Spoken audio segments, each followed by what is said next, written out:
Supreme court के फैसले को लेकर वरिष्ठ वकील और कांग्रेस से राज्यसभा के सांसद विवेक तन्खा ने भी प्रतिक्रिया दी है। उनसे बात की है हमारे संवाददाता विजेंद्र पांडे ने। मध्य प्रदेश के लिहाज से आज एक सुप्रीम जजमेंट आया है। सुप्रीम कोर्ट ने पंचायत और निकाय चुनावों में ओबीसी आरक्षण के मामले पर अपना फैसला सुना दिया। कोर्ट ने साफ किया कि समय पर चुनाव होना संवैधानिक कर्तव्य चुनाव आयोग का भी है और सरकारों का भी है, और ऐसे में 2 हफ्तों के भीतर चुनाव की अधिसूचना जारी करनी है और बिना ओबीसी आरक्षण के ये चुनाव होंगे। इस वक्त हमारे साथ विवेक तन्खा जी हैं, जो कि सीनियर एडवोकेट हैं, कांग्रेस के राज्यसभा सांसद हैं और बेहतर तरीके से आप तमाम चीज़ों को समझते हैं। सुप्रीम कोर्ट के इस जजमेंट के बारे में सर क्या कहेंगे? मेरा ये कहना है कि विलम्ब स्टेट की तरफ से हुआ। सुप्रीम कोर्ट का जजमेंट तो 10 साल पहले आ चुका था। 1 साल से तो सुप्रीम कोर्ट कई बार बोल चुकी है गवाली जजमेंट को इम्प्लीमेंट करो, ट्रिपल टेस्ट को फॉलो करो। तो पहले तो अपनी लिस्ट ठीक करो, आरक्षण का परसेंटेज तो बात की बात है। तो यहाँ जो सबसे बड़ी चूक हुई है स्टेट से या उनके सलाहकारों से कि उन्होंने गवर्नमेंट को नहीं बताया कि सुप्रीम कोर्ट के जजमेंट का हमको इम्प्लीमेंटेशन करना चाहिए।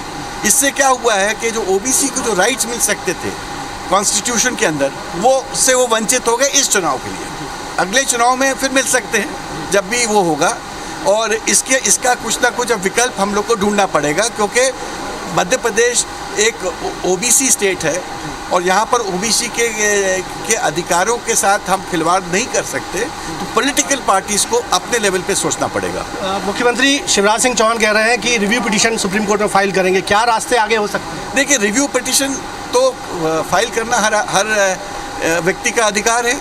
मैं उस पर कुछ टिप्पणी नहीं भी कर सकता, वो तो उनका अधिकार है।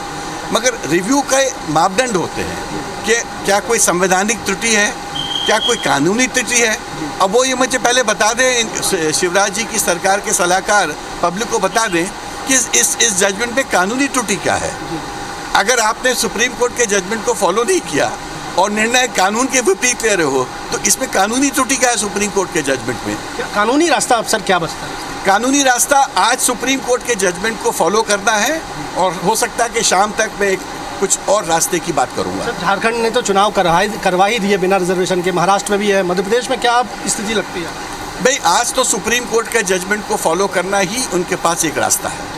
बहुत बहुत शुक्रिया सर। हमने बात की विवेक तन्खा साहब से, जो कि सीनियर एडवोकेट हैं, राज्यसभा सांसद हैं कांग्रेस पार्टी के। वो कह रहे हैं कि सरकारी तैयारियों में एक बड़ी कमी थी, जिसका खामियाजा कहीं ना कहीं आज मध्य प्रदेश के ओबीसी वर्ग को उठाना पड़ेगा। रिव्यू पिटीशन की बात मुख्यमंत्री जरूर कह रहे हैं, लेकिन उसके लिए तकनीकी त्रुटियां तलाशनी पड़ेंगी सुप्रीम कोर्ट के जजमेंट में, जो कि प्रीमा फेसाई कहीं से नज़र नहीं आती। तो हम कह सकते हैं कि मध्य प्रदेश में अब ओबीसी आरक्षण के बिना ही पंचायत और निकाय चुनाव का जो सुप्रीम कोर्ट का फैसला है, उसे मध्य प्रदेश में लागू करना ही होगा।